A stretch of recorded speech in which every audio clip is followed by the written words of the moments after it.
Hoy vamos a ver varias funciones utilizando la clase Math, aunque no es necesario instanciarla, es decir, crear un objeto de la clase, sino que lo podemos utilizar algunos métodos directamente.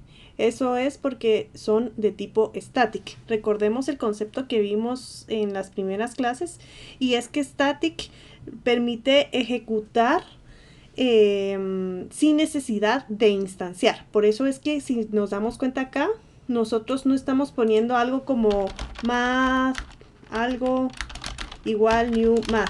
Recuérdense que a esto se le llama instanciar, ¿verdad? Instanciar una clase y crear un objeto. El objeto se llama WE. Entonces aquí no es necesario crearlo porque estas que vamos a ver hoy son de tipo static. Entonces las permite ejecutar sin instanciar la clase. Entonces math.py sirve para imprimir el valor de pi. Vamos a ver un ejemplo. Y tenemos que el valor de pi, como todos sabemos, es 13.1415 y los demás decimales, depende de cuántos no sepamos, y aquí nos lo imprime. De hecho, si nosotros queremos saber más de esta función, lo correcto pues es venir aquí a nuestro navegador y buscar, por ejemplo, math.py en Java, y nos saldrá la documentación y nos dice efectivamente que es de tipo static, es de tipo final y es un double. Es por eso que nos imprime esa cantidad de decimales, ¿sí? Entonces aquí con esta información, con la documentación, podemos saber cómo la podemos utilizar, ¿verdad? Entonces aquí de hecho tenemos un ejemplo donde podemos encontrar el radio de un círculo. Y nosotros sabemos que la fórmula del radio de un círculo, de hecho lo vamos a buscar, de un círculo fórmula, por si no nos recordamos, tenemos que el área, perdón, no es el radio, para encontrar el área de un círculo, pues simplemente es pi por r al cuadrado, donde r representa el radio, ¿verdad? Entonces aquí nos dan un breve ejemplo, el cual debemos ejecutar ya sea en nuestro laboratorio o en nuestro NetBeans, donde lo tengamos instalado para poder practicar. Y efectivamente aquí están utilizando la clase Scanner para obtener un número o el radio del círculo que queremos obtener para encontrar el área. Entonces aquí lo ponemos en una variable de tipo double, y nos va a leer de nuestro teclado por medio de la clase Scanner el radio que nosotros ingresemos. Entonces el área lo podemos calcular 2 veces por mathpi, que es esta función que estamos viendo hoy, ¿sí? Y por el radio, que es lo que ingresamos nosotros por medio del teclado. Entonces nos dice que un círculo de radio tal tiene un área o un perímetro de tal, que es el valor que nosotros pusimos al final. Si nos damos cuenta, esto es también el perímetro de tipo double. Si lo quisiéramos como un entero, pues tendríamos que hacer un casteo, ¿verdad? Entonces ya tenemos un ejercicio para ustedes practicar en su computadora, ¿sí? Entonces regresando, aquí obtenemos el valor de pi, perdón. Después, si nosotros queremos, por ejemplo, realizar alguna operación que involucre potencias, es decir, un número elevado a una potencia, lo que utilizamos es esta función, que es math.pow, pow de potencia, ¿sí? Y lo que podemos hacer es exactamente lo mismo. Podemos buscar y automáticamente podemos saber pues que es un static, no hace falta instanciarlo, y que los parámetros que nos pide, que son esto que tenemos acá. Recuérdense que cuando tenemos una función y le ponemos o tienen paréntesis, quiere decir que tiene parámetros. Aquí ¿cuántos parámetros tiene esta función? Pues 2. Tiene el parámetro de tipo double que se llama base y un parámetro de tipo double que se llama exponente. Entonces quiere decir que nosotros para utilizar esta función, es decir, para utilizar la función pow, yo le tengo que ingresar un double y otro double, ¿sí? Que representa la base y al exponente. Eso es lo que significa. Entonces si yo quiero, por ejemplo, saber cuánto es 2 elevado a la 4, lo que hago pues es utilizar math.pow, y 2 representa la base y 4 representa el exponente, ¿sí? Vamos a hacer un ejemplo. 2 a la 4, pues ¿qué significa matemáticamente 2 a la 4? Pues 4 veces 2, ¿verdad? Que sería 2 por 2 por 2 por 2. y eso es igual a 16. Eso significa. Entonces, ahora podemos utilizar también la función round, que significa que vamos a redondear, ¿sí? Entonces tenemos un número, igual pueden ir buscando la documentación, pueden ponerle pausa a este video e irla buscando e ir haciendo ese ejercicio. Y ¿qué es lo que va a hacer? Pues redondear este número de tipo double y vamos a probar qué es lo que sale. Pues prácticamente nos dice que 2.653435.3, que es el valor que yo le ingresé como parámetro, que es el valor que yo quiero redondear, se redondea al siguiente entero, que sería 3, ¿verdad? Si yo, por ejemplo, le quiero poner, bueno, aquí de hecho ya está el ejemplo, 2.12324, ¿a cuánto redondea? Pues a 2. Entonces aquí podemos ver que se redondea a 2. Ahora vamos a ver algo bastante útil para ejercicios y para muchas cosas. ¿Sí? Utilizamos la función random. Random significa un número aleatorio. ¿Sí? Nosotros podemos, esta función a veces tiene parámetros y a veces no. La podemos utilizar solo así. De hecho, vamos a poner la documentación para que miremos todas las formas en las que la podemos utilizar. Vamos a ver. Vamos a mostrar. Por aquí está. Y por ejemplo lo podemos utilizar solo así. Nos dice que nos va a devolver un doble, una variable de tipo doble mayor a 0 y menor a 1. ¿Sí? Entonces quiere decir que esos son los únicos valores que nos va a arrojar. Entonces vamos a ver por acá. Y por ejemplo el número aleatorio que aquí nos está brindando es 0.638490. Si yo vuelvo a compilar este programa, me da otro número aleatorio, porque de eso consiste, que cada vez me arroje un número diferente, ¿sí? Aquí podemos estar viendo cómo cambia. Y en la documentación claramente nos dice que es un valor entre 0 y 1. Entonces es decir, un double, ¿verdad? Y de hecho después, ¿cómo podemos obtener valores aleatorios mayores a 1? Por ejemplo, porque por alguna razón yo quiero eso. Entonces lo que tenemos que hacer es multiplicarlo por el valor que queremos. Por ejemplo, si yo quisiera, en vez de un valor aleatorio que me dé un número entre 0 y 1000, lo que yo tendría que hacer es multiplicarlo por 1000. Entonces aquí, si nos damos cuenta, ya nos da un número aleatorio, 735.55. Y de hecho aquí en la documentación también podemos ver que nos puede dar enteros, si no queremos decimales, ¿verdad? Aquí nos está diciendo, pues, nos está explicando eso que les digo. Por ejemplo, si yo quiero un número entre 5 y 30, pues lo que tengo que hacer es sumarle 5 y luego multiplicarlo por 30. Si yo quiero un valor, por ejemplo, entre 50 y 100, pues aquí en vez de 5 le pongo 50 y aquí le pongo 100. Eso es lo que significa. Y si yo, por ejemplo, lo quisiera un número random, un número aleatorio, lo que en entero, digamos, si yo no quiero puntos decimales, lo que tengo que hacer pues es un casteo. Si se dan cuenta, no es una fórmula que siempre vayamos para resolver los problemas, siempre vamos a utilizar lo mismo, sino que necesitamos saber y entender todo esto para poder aplicarlo a los diferentes problemas. Entonces, aquí por ejemplo, el casteo sería int.parseInt. Vamos a ver si así es o me estoy confundiendo. Integer. ¿Sí? Y nos dice que este double no puede ser convertido a un string. Ah, ok. Ok, entonces lo vamos a sacar de por acá, solo para hacer la prueba. String aleatorio y es igual a listo. Math random no se puede convertir a string, dice. Vamos a ver.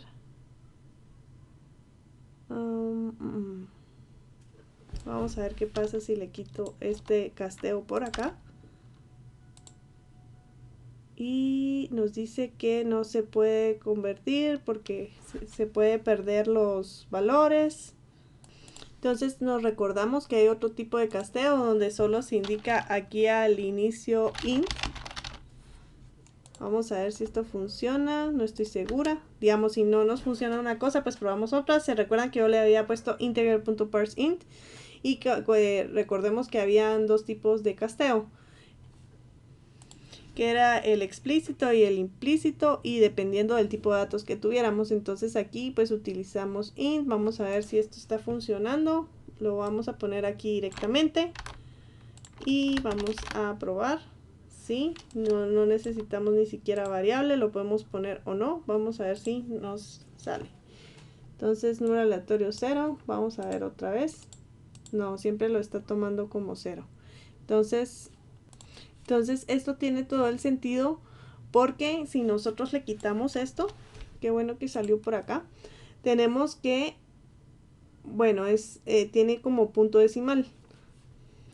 Entonces lo que yo busqué en internet es que, por ejemplo, cuando nosotros queremos números enteros, lo mejor es utilizar algo que se llama random, que es la clase random. Igual new random, en vez de utilizar math.random, porque aquí, como ya vimos, en la documentación nos dice que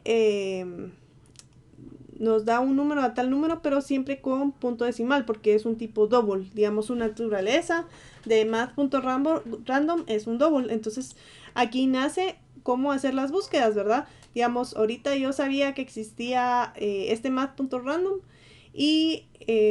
pero yo necesito para enteros. Entonces hago una búsqueda, cómo generar números aleatorios enteros, por ejemplo. Entonces me dice que puedo utilizar esta función. Entonces aquí nos dice que tenemos que importar una librería. Ahora sí, nos dice que está dentro de la Java útil. Y si nos damos cuenta, aquí automáticamente nos la agrega.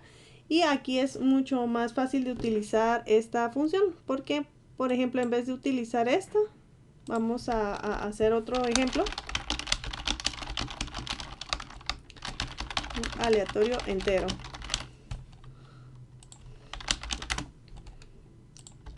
Entonces aquí lo que utilizamos es número punto, y se recuerdan que tenemos el IntelliSense, que es las sugerencias que nosotros podemos tomar para las funciones. Entonces aquí, igual, como ya lo buscamos, pues ya sabemos cuál es, pero aquí podemos buscar y nos dice que se llama nextInt. Entonces también podemos obtener números aleatorios doubles utilizando esto de la clase random. Podemos obtener booleanos, floats y un montón de cosas más. Entonces ahorita a mí me interesan los enteros.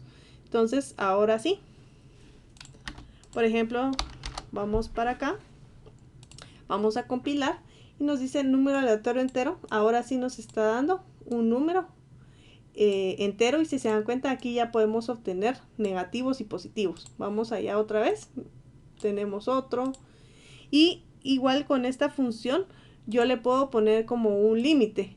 Le puedo decir hasta entre qué valores y qué valores yo quiero aleatorio. Entonces ahí les queda de ejercicio también hacer esa prueba de delimitar con esta clase random los valores. Por ejemplo, aquí yo lo limité a 1000, entonces sería de hacer algo similar a esto, pero utilizando random. Es decir, un número entero entre 5 y 30, por ejemplo, podría ser el ejercicio. Entonces vamos con las funciones trigonométricas. Entonces, por ejemplo, vamos a hacer este ejemplo. ¿Cómo se convierte de grados a radianes? Pues la solución es convertir el ángulo en grados multiplicado por pi partido 180. Esto es puro matemática.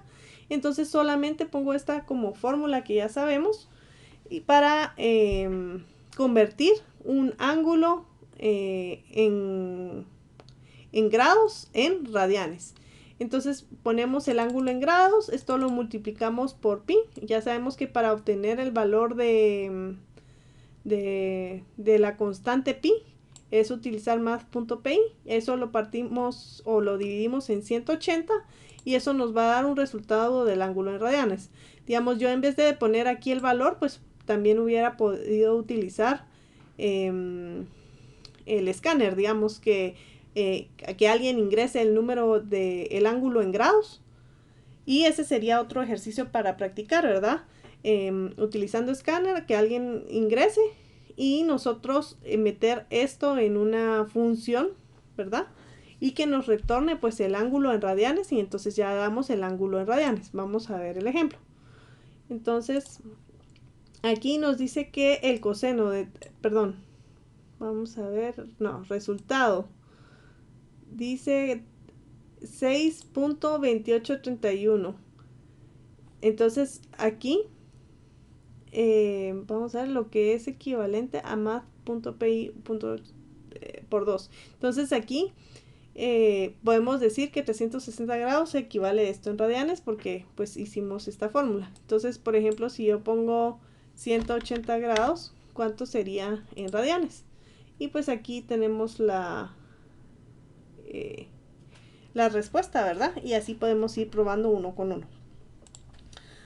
Vamos con lo siguiente, y es, por ejemplo, si queremos calcular funciones trigonométricas, pues utilizamos también esta clase math, que también es de tipo static, y por ejemplo tenemos cos para el coseno, sin para el seno, tan para la tangente, y ustedes pueden ir probando uno con uno para poder saber cómo utilizarlo, que es exactamente igual. Simplemente se le ingresa un ángulo en radianes, ¿verdad? Recordemos este concepto matemático, y pues ya nos da el coseno utilizando esta función. Entonces, lo siguiente que vamos a ver es el concepto de recursividad. Entonces, para ello creé una clase que se llama recursividad. Para poder entender, lo voy a correr primero y luego lo voy a explicar. Aquí, por ejemplo, tenemos aquí recursividad y vamos a imprimir 5. Es decir, estamos instanciando un objeto de la clase recursividad y estamos invocando al método que se llama imprimir, le estamos mandando como parámetro el valor 5. Entonces vamos aquí a...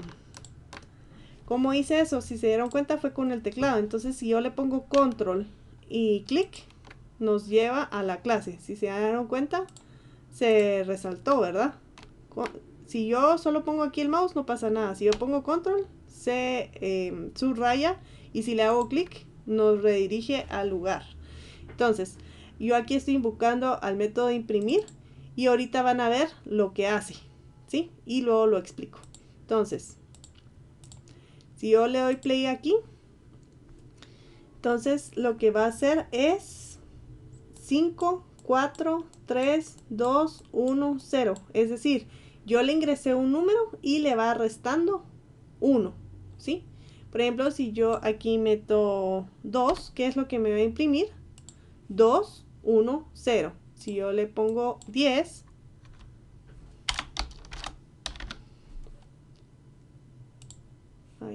aquí hay un paréntesis de más.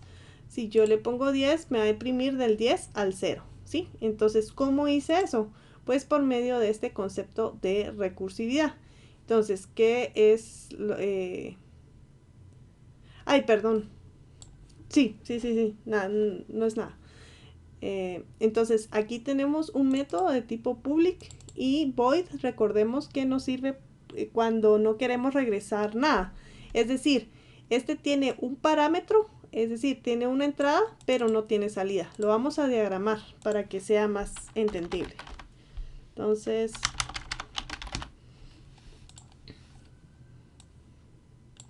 por ejemplo, tenemos como las funciones, ¿verdad? En cálculo tenemos aquí nuestra máquina de funciones. Entonces aquí tenemos entrada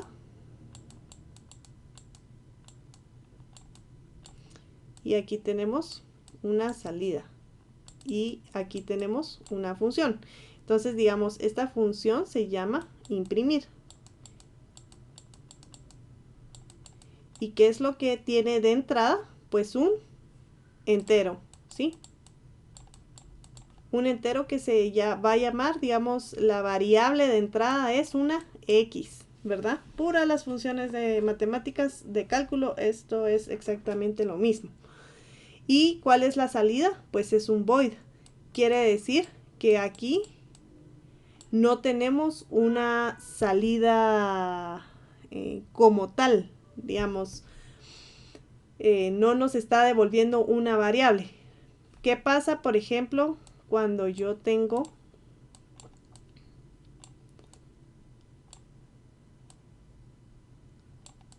salida, entrada? Y por ejemplo vamos a ver el de la discoteca, el de es mayor de edad, ¿sí? Entonces, ¿se recuerdan que eso lo expliqué en el video anterior? Entonces, tomando como ejemplo, esta función se llama es mayor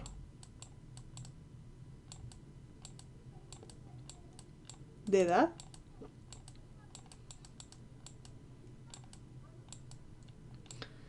Y aquí si nos damos cuenta cuál sería la entrada, pues sería fecha de nacimiento, lo voy a cortar, fecha NAC.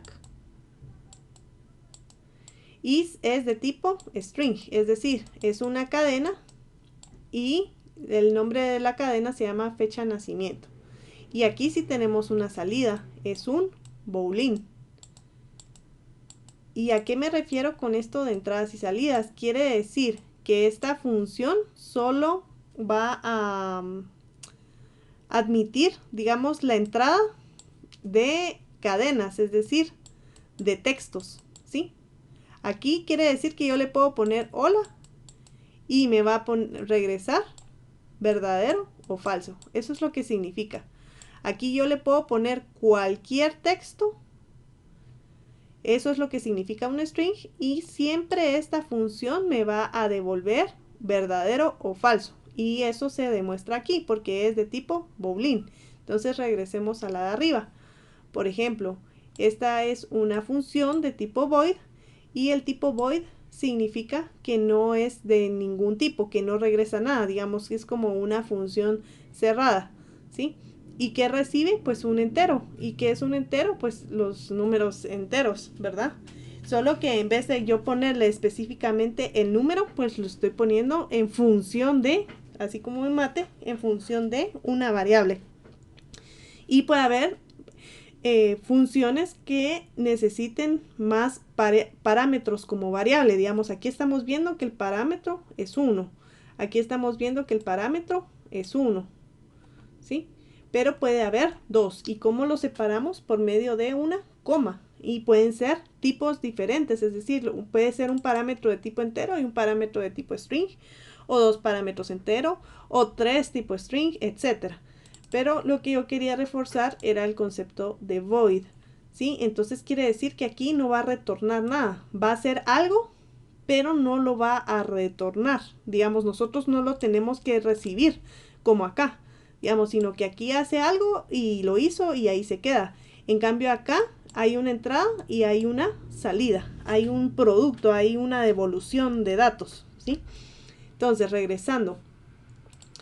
Si se dieron cuenta, en el ejemplo, aquí nos regresaba del 10 al 0 o del 5 al 0, es decir, dependiendo el parámetro que nosotros le poníamos acá, ¿verdad? Si se recuerdan, cuando nosotros usamos parámetros, el valor que nosotros le ponemos acá se replica en la función, es decir, toma el valor de, reemplaza el valor, quiere decir que ahorita estamos ingresando 10 y eso quiere decir que ahora x vale 10. Eso significa acá. Si yo pongo aquí 9, quiere decir que ahora esta variable vale 9. Entonces, ¿qué es lo que hace esta función? Ahora sí, lo primero que hace pues es imprimir el número, va de retroceso. Es decir, x ahorita vale 9 y entonces va a imprimir el valor de x, que es 9. Y después, ¿qué es lo que hace? Aquí viene el concepto de recursividad. Viene y hace una condicional y dice, si x es mayor a 0, en este caso x vale 9, entonces 9 es mayor a 0, es correcto, ¿verdad? Es verdadero. Entonces quiere decir que entra al if, ¿sí? Y cuando entra al if, ¿qué significa? Que va a ejecutar las sentencias que está dentro de esta condición, que en este caso se vuelve a llamar el mismo. Entonces, si se dan cuenta, esto es recursividad. se vuelve a llamar el mismo método. Este imprimir es este imprimir, ¿sí? Y x menos 1 quiere decir que está utilizando su misma variable y le está restando 1. Entonces aquí valía 9 y aquí es 9 menos 1. Quiere decir que va a volver a llamar esta función y ahora x vale 8. ¿Y qué es lo que va a hacer? Pues imprimir el valor de 8. Luego dice 8 es mayor a 0. Si es mayor a 0, entonces me vuelvo a llamar yo. Eso es recursividad. Volver a llamarme yo. O volver a llamar mi función, ¿sí? Dentro de la misma función. Eso es. Entonces, 8 menos 1 quiere decir que ahora x vale 7. Entonces, me llamo otra vez y 7. Me imprimo 7. 7 es mayor a 0. Sí.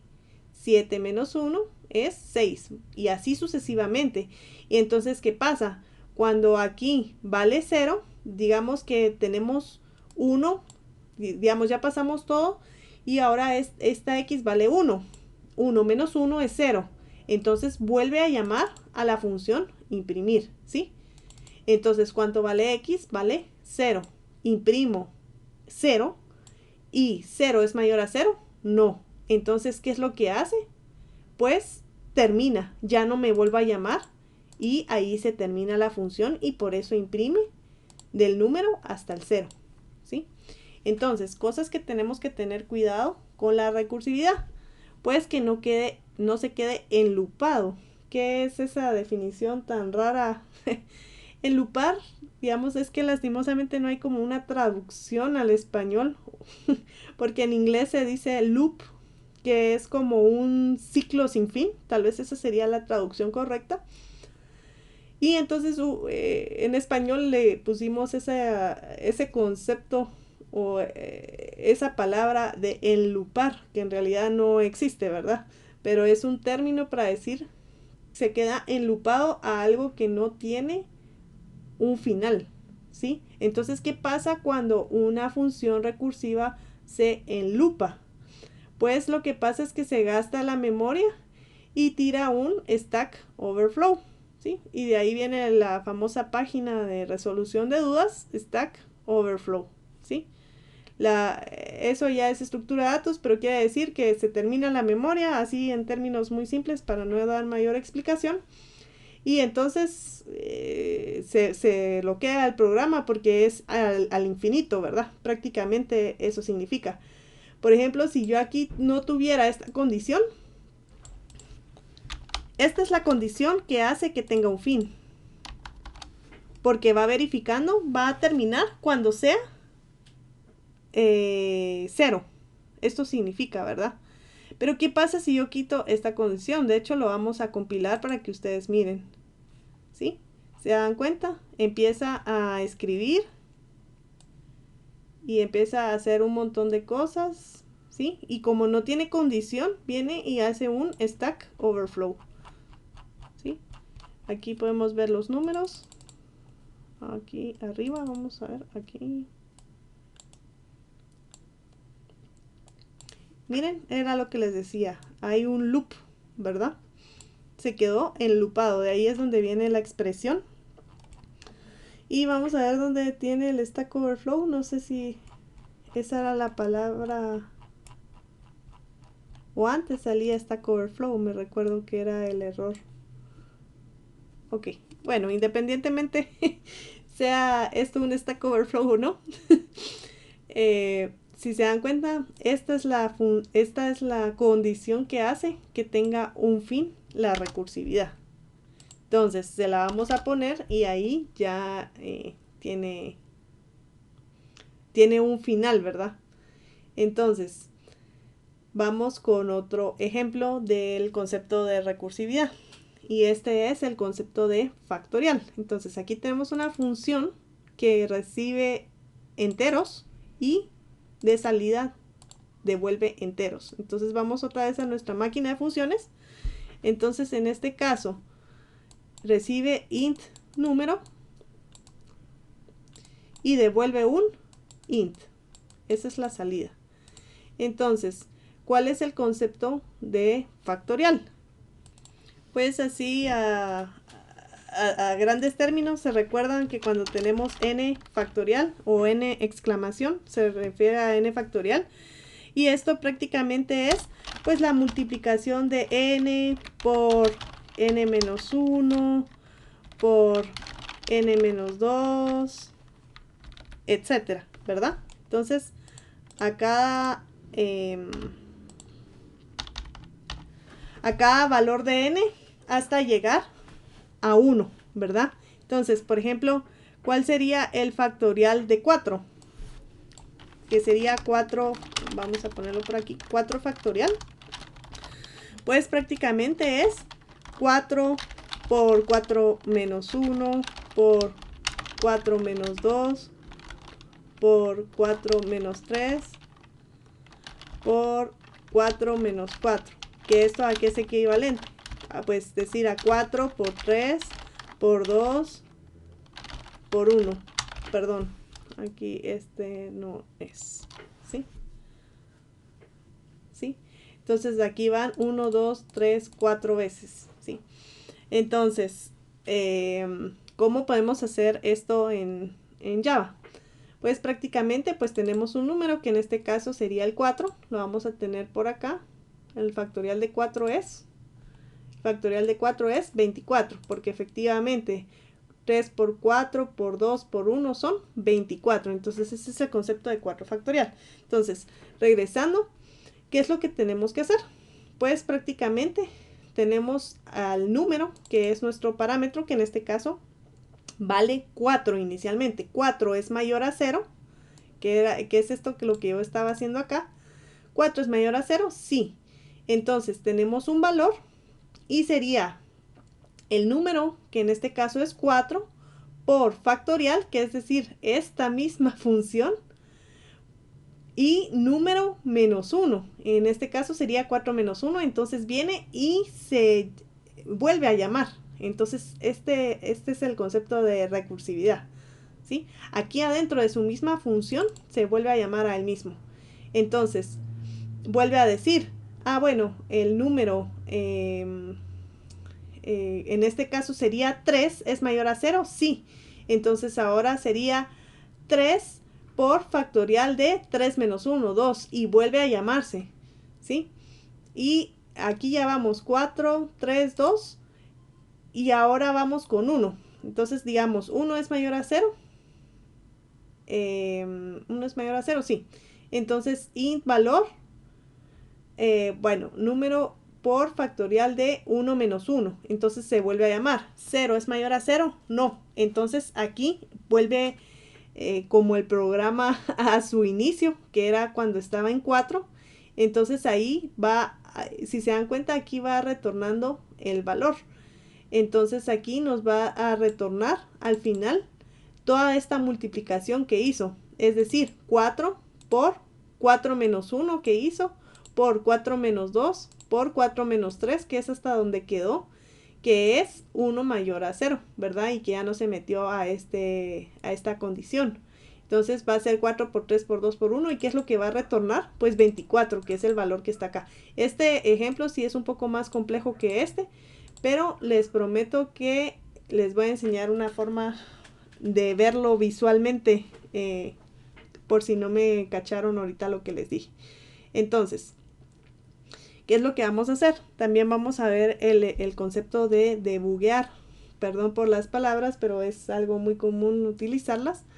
Debugging es depuración en español, pero la verdad es que casi nadie lo usa. ¿Y qué significa depurar? Pues ir viendo los valores en tiempo real de las variables, de los métodos, etc. Entonces, vamos a ver rápidamente cómo se hace. Prácticamente aquí tenemos, nosotros ponemos, si se dan cuenta aquí en el IDE, estamos aquí en la línea 26, aquí estamos en la línea 31. Entonces lo que hacemos es, a estos, si se dan cuenta, cuando yo presiono la línea, se pone en rojo. Y si yo pongo mi puntero, mi mouse encima, se llama line breakpoint, ¿sí? Y también es muy utilizada esa palabra en inglés, pero pues en español sería como un punto de quiebre, no sé. pero le vamos a seguir llamando breakpoint, que quiere decir que cuando está compilando va a detenerse aquí y nosotros vamos a poder ver qué es lo que hay en memoria. Entonces esto es muy, pero muy útil.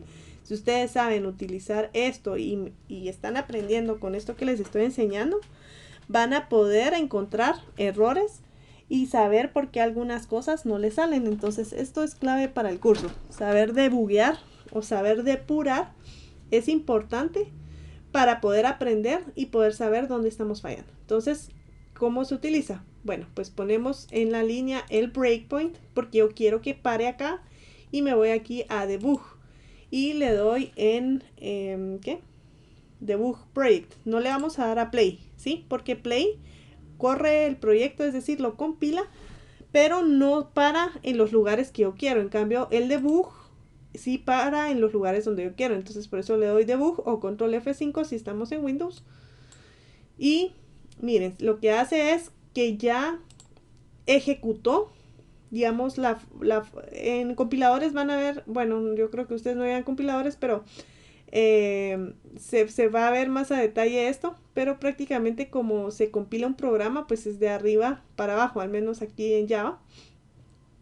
Y entonces quiere decir que esto ya lo compiló, como yo no le puse breakpoints, ya lo compiló, ya lo ejecutó, ya. Y ahorita que estamos aquí en factorial, como yo le puse un breakpoint, quiere decir que ya ejecutó todo, pero aquí paró. Es decir, aquí viene, de hecho le vamos a poner una pausa, lo vamos a parar. En vez de, no solo ahí lo voy a poner, sino le voy a poner un breakpoint aquí, para que ustedes miran qué es lo que sucedió.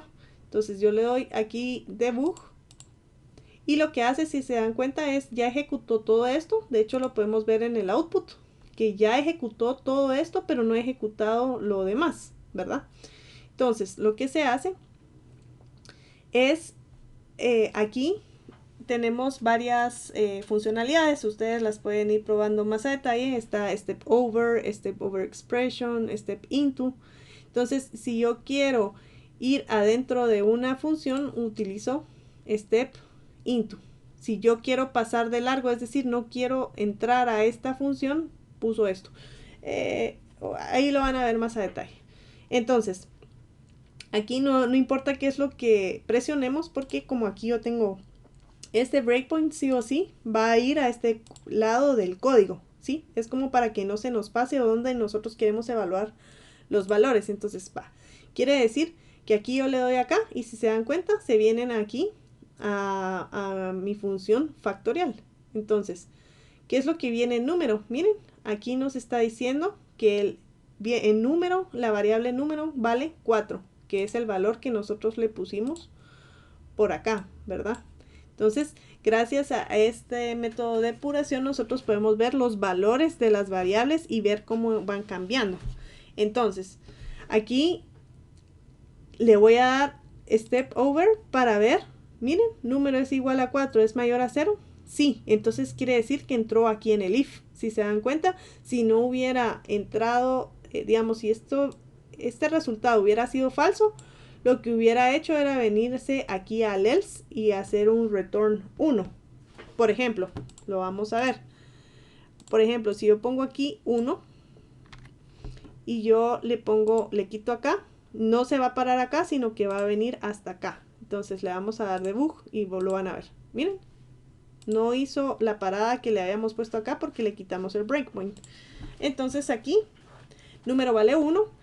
Entonces, ¿va a entrar o no va a entrar a la... ¿Va a entrar o no va a entrar a la condición? No va a entrar, ¿verdad? Porque 1 es mayor... Ah, bueno, perdón, sí va a entrar porque 1 es mayor a 0, sí. Entonces, número vale 1, factorial 1, etc. Entonces, van a ver qué es lo que va a pasar. Miren, se regresa. ¿Por qué? Porque factorial se vuelve a llamar a sí mismo. Entonces, ahorita, ¿número cuánto vale? 0. Miren, aquí arribita dice int 0. Aquí también lo podemos ver. Aquí vale 0 y es un entero. Entonces, si se dan cuenta, ahí podemos ver. ¿Y qué es lo que va a pasar? Pues Ahora el valor, como digamos, número, cuando digamos número era 0, entonces 0 es mayor a 0, no es 0, entonces se viene aquí al else y por eso es que estamos acá. Entonces lo que va a hacer es retornar 1. Y entonces otra vez regresa acá porque aquí estamos en el inicial. Digamos, vamos a ver. Aquí lo que hicimos es como estar entre el pasado y el presente. Es una cosa bien rara, lo sé. Pero una vez lo entendamos va a ser bien sencillo. Entonces tenemos el valor de x inicial y el valor de x final. ¿Sí? Entonces aquí en este ejemplo breve tenemos dos valores posibles. Digamos, el inicial era 1, que fue cuando lo empezamos acá. Y eso era lo que valía. Pero cuando se terminó de ejecutar la primera iteración de factorial, cuando se terminó de ¿sí? Ese x final ya valía 0. Entonces quiere decir que el número está cambiando como de estado. Y entonces vuelve a su estado inicial. A ver, espero no haber confundido con esto. ¿Qué quiere decir? Que ahorita ya tenemos el valor del factorial y ya nos va a retornar el valor. A ver, algo también importante es que cada vez que pasa una recursividad, digamos así como en este ejemplo creo que fue bastante fácil verlo, ¿sí? A cada vez que se llamaba a sí mismo y le restaba 1, lo que hacía cada vez que se llamaba se llama iteración. Entonces, cada vez que se llama es una iteración. Entonces, vamos a verlo de nuevo. Vamos a darle debug y ya teniendo el concepto de iteración, quiere decir, a eso me refiero con el valor presente y el valor pasado de x. Pero tal vez el nombre más correcto es iteración. Entonces, en la iteración 1,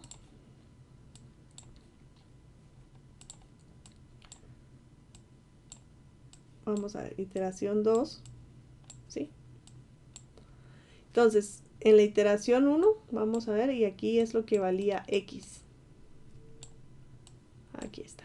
Entonces, en la iteración 1, número, ¿cuánto vale? 1, ¿verdad? ¿Sí? 1 es mayor a 0. Sí, entonces va a entrar aquí al if, lo que habíamos visto. Entonces, aquí, antes de hacer esta operación, pues vuelve a hacer el factorial, ¿verdad? Y ahora número menos 1 vale 0, entonces se vuelve a llamar a sí mismo. Entonces quiere decir que ahorita ya estamos en la iteración 2, ahorita estamos acá. Entonces, ¿cuánto vale número en la iteración 2? Vale 0. Entonces ahora vale 0, ¿sí? ¿Y 0 es mayor a 0? No, entonces va a retornar 1. ¿Y qué pasó ahorita? Quiere decir que el resultado de la iteración 2 aquí vale 1 ahorita, ¿sí? Porque retornó 1. Entonces, lo que hizo esto es valor. Digamos, ahorita regresamos a la iteración 1. Digamos, ya terminamos la iteración 2. Ya la terminamos y regresamos a la iteración 1. Entonces, quiere decir que número vale 1 porque regresamos a la iteración. Más, perdón, multiplicado por, ¿cuánto valía la iteración anterior? Nos regresó 1, ¿sí? Que era la iteración 2, entonces 1 por 1 es 1. Entonces quiere decir que aquí ahorita valor me va a retornar 1. Miren, efectivamente 1. Entonces, ¿qué es lo que va a hacer? Aquí, en resultado final, esto va a valer 1. Miren, una vez ejecutado, vale 1. Entonces, el factorial de 1, digamos aquí lo tendríamos que haber actualizado, va a ser 1, ¿verdad? Vamos a verlo con otro número solo para que quede más claro. Vamos a ver con el 2 para ver ese tema de las iteraciones. Entonces, tenemos debug. Vamos a ver el factorial de 2. Entonces, debug.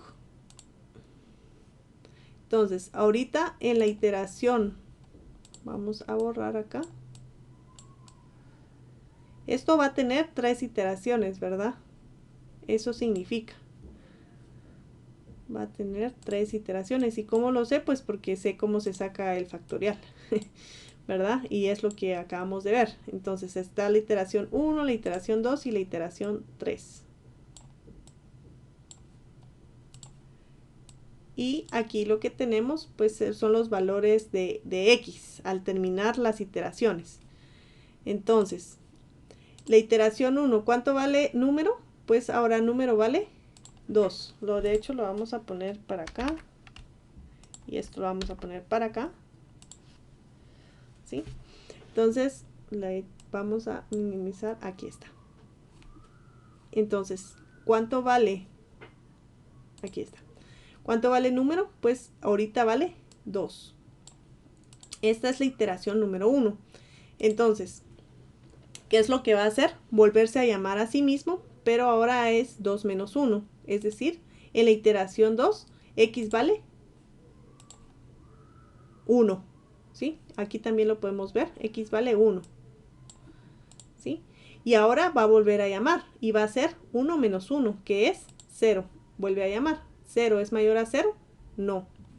Entonces, ahora ¿qué va a retornar? 1. Entonces quiere decir que en la tercera iteración, digamos, valor no vale nada porque solo nos están retornando 1 como tal. Es decir, la respuesta de esto hasta ahorita va a ser 1.